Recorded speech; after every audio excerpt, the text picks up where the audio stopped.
নমস্কার বন্ধুরা, আমি লিপিকা গঙ্গাসাগর কুকিং চ্যানেলে আপনাদের সবাইকে স্বাগত। তো বন্ধুরা, আজকের কোনো রান্নার ভিডিও নিয়ে আসিনি, আজকের নিয়ে এসেছি কিছু টিপস।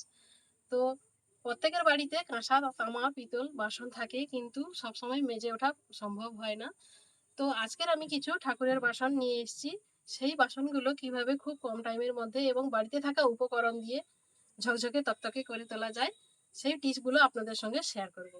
তো চলুন বন্ধুরা, তাহলে ভিডিওটা শুরু করি। আমি কিছু ঠাকুরের বাসন নিয়ে নিয়েছি, এগুলোকে এখন মেজে দেখাচ্ছি কিভাবে খুব তাড়াতাড়ি ও কম টাইমের মধ্যে এগুলো ঝকঝকে চকচকে করা যায়। বন্ধুরা, বাড়িতে থাকা খুবই সামান্য উপকরণ নিয়ে নিয়েছি। তো চলুন তাহলে দেখি কি কি নিয়ে নিয়েছি এই বাসনগুলো পরিষ্কার করার জন্য। বাসনগুলো পরিষ্কার করার জন্য আমার লাগছে লেবু ও লবণ। খুবই সামান্য জিনিস, এগুলো দিয়েই আজকের আমি বাসন পরিষ্কার করে দেখাবো। প্রথমে লেবুটাকে লবণের সঙ্গে একটু মিশিয়ে নিয়েই বাসনে আমি মাখিয়ে নিচ্ছি।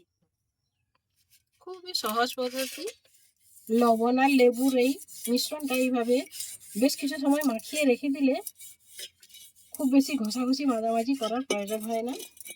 আমি এইভাবে মাখিয়ে আমি 10 থেকে 15 মিনিট রেখে দেব।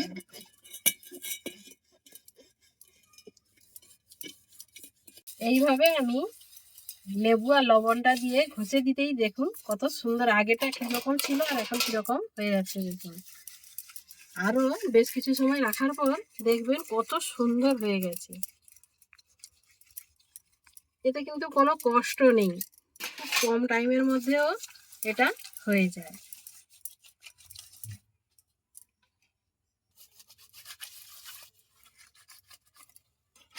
যত জিনিসকে দেখুন, প্রদীপটাও কিরকম কালো হয়ে আছে, এটাও দেখুন কত সুন্দর পরিষ্কার হয়ে যাবে।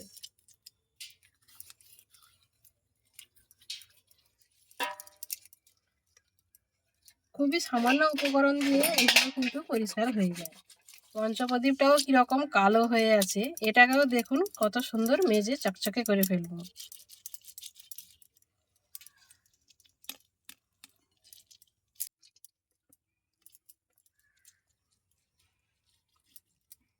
দশ মিনিটের জন্য রেখে দিয়েছিলাম, তো দেখুন কত সুন্দর পরিষ্কার হয়ে গেছে। এগুলোকে কিন্তু এখনো আমি ঘষে ধুয়ে নিয়ে আসিনি, সেই লেবু আর নুন মাখানো অবস্থায় কত সুন্দর হয়ে গেছে দেখুন।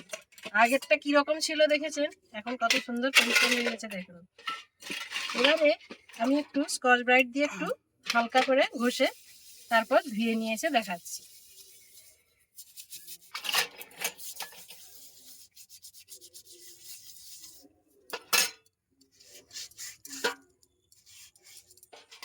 প্রথম স্টেপটা আমি করে নিচ্ছি, নুন আর লেবু মাখিয়ে 10 মিনিট রাখার পর একটু স্কচ ব্রাইট দিয়ে ঘষে আমি জল দিয়ে ধুয়ে নিয়ে এসেছি। এবারে দ্বিতীয় স্টেপটা আপনাদের সঙ্গে শেয়ার করছি। কতটা ঝকঝকে চকচকে হয়েছে দেখুন বন্ধুরা, কিরকম হয়েছিল আগে আর এখন কত সুন্দর হয়েছে। এবারে দ্বিতীয় স্টেপটা আপনাদের সঙ্গে শেয়ার করছি।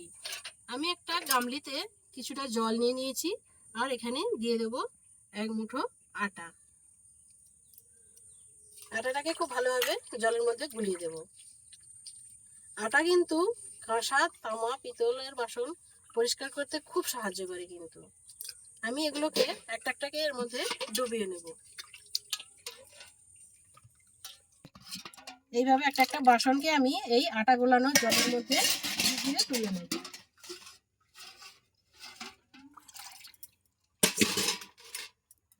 সমস্ত বাসনগুলো এইভাবে ডুবিয়ে আমি তুলে নিচ্ছি।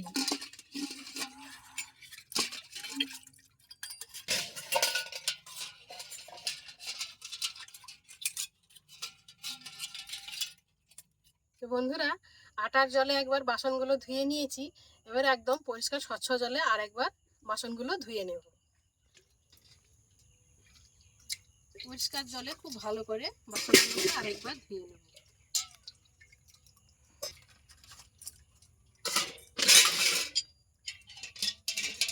বাসনগুলো কতটা নোংরা হয়েছিল, তবে অনেক দিনের পুরনো বাসন, যার জন্য দাগটা কেটে যাচ্ছে।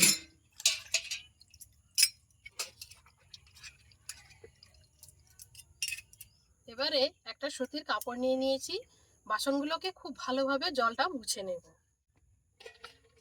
বাসনগুলোর গায়ে যেন জলটা না লেগে থাকে, জলটা লেগে থাকলে কিন্তু তাহলে এই জলের দাগটা বসে যাবে। সেই জন্য বাসনগুলোকে খুব ভালোভাবে মুছে নিতে হবে।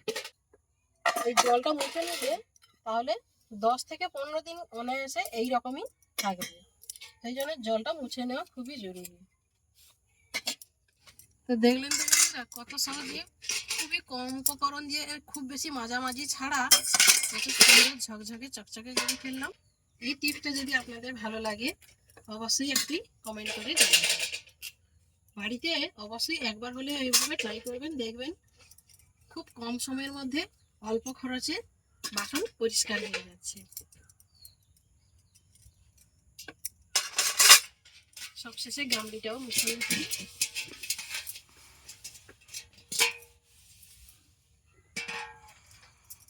কতটা পরিষ্কার হয়ে গেছে দেখুন, আগে কিরকম ছিল বাসনগুলো আর এখন কতটা পরিষ্কার ঝকঝকে হয়ে গেছে দেখুন। খুব বেশি মাঝামাঝি কোনো কিছু প্রয়োজন নেই, শুধু নুন লেবু দিয়ে একটু 10 মিনিট মাখিয়ে রাখলেই এইভাবে বাসনগুলো পরিষ্কার হয়ে যাবে। তো দেখলেন তো বন্ধুরা কত সহজেই বাড়িতে থাকা সামান্য উপকরণ দিয়ে বাসনপত্র কত সুন্দর ঝকঝকে চকচকে করে ফেললাম। তো বন্ধুরা টিপসগুলো যদি ভালো লাগে অবশ্যই লাইক কমেন্ট শেয়ার করবেন। ইউটিউব থেকে দেখলে অবশ্যই চ্যানেলটি সাবস্ক্রাইব করবেন।